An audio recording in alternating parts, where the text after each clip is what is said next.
reports of both Russian training in tactics, but also in electronic warfare being rolled out in Iran against 10 different nations in what I can only describe as a hugely reckless and escalatory response by Iran.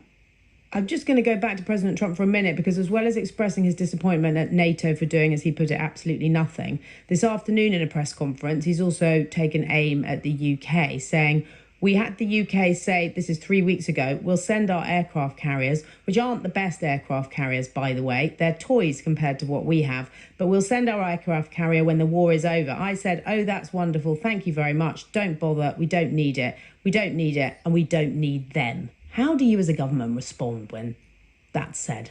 I mean, well, from my perspective, it's relatively easy. I served on the aircraft carrier when I was in the Royal Marines. I was the Chief of Staff of the Carrier Strike Force. And what I can say to you is that the carriers with F-35 and a fleet around it is an exceptionally powerful and formidable capability. It was never offered in the first place because it doesn't have a huge amount of utility in that conflict when the Straits of Hormuz are closed.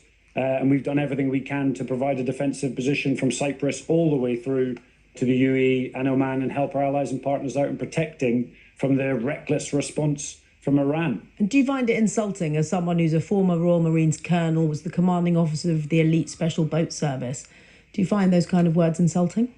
I always describe international relationships, in some cases, in particular this one, a little bit like combat diving, of where when you're on your boat going going undersea, it's all a bit rough, there's spray in your face, it's miserable, everything's accentuated. You go over the side of the boat and everything goes quiet. And what I can say to you is, whilst the media wants to jump on every announcement and pull huge revelations out of it, below the surface there are securocrats, generals, air vice marshals and admirals, securocrats and politicians working exceptionally hard to ensure that we maintain that relationship in the calm, quiet, diplomatic space. And all those admirals and others that you mentioned must be surely disappointed by today's news from the NATO Secretary-General's annual report that British defence spending for 2025 have been revised downwards by NATO from 2.4% of GDP to 2.31%, so even lower than estimated figures were for 2024. It's stark, isn't it? Yeah, but part of the reason is because our GDP is going up. We've put $5 billion into defence this year, extra $9 billion last year.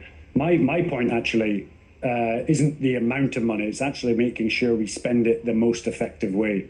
We have so many different threats now, and the transformation of conflict is happening so fast because of the lessons in Ukraine. It's about spending that money in the right place at the right time to get the right kit. So when people, for example, Conservative politicians say Britain's running out of ships, the fact that the German frigate had to replace our HMS Dragon to lead the NATO mission in the North Atlantic, what do you say to that? So the nation, I'll be really clear, the nation is fed up of the political point scoring. The Conservatives didn't put hardly any ship orders in. There's 22 ship orders now, either in build or being ordered. We are building, we're investing in defence, and there's going to be more in the future years. To criticise this government after being in for 18 months on capability decisions has got a large amount of cheek to it.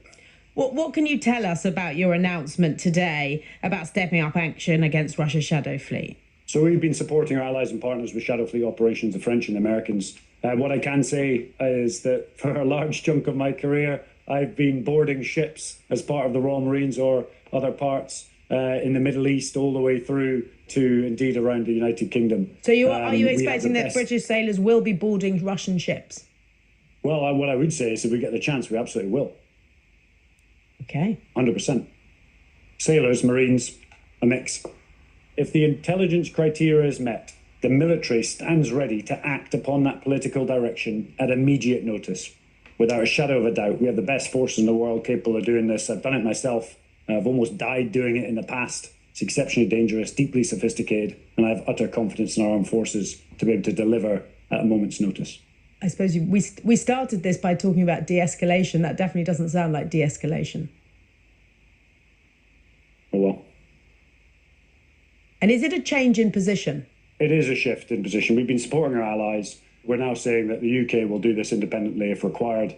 We know that sanctions have been lifted on oil, which is putting a lot of money back into the Russians' pockets, allowing them to support this barbaric an illegal invasion of Ukraine, which is causing so many casualties. So actually clamping down on the Russian shadow fleet, illegal smuggling of oil, and taking the money out of Putin's pockets to slow down that brutal war in Ukraine is exactly morally and ethically the right thing to do. And it's a principled position which we're going to pursue. That was the Minister for Armed Forces, Carns.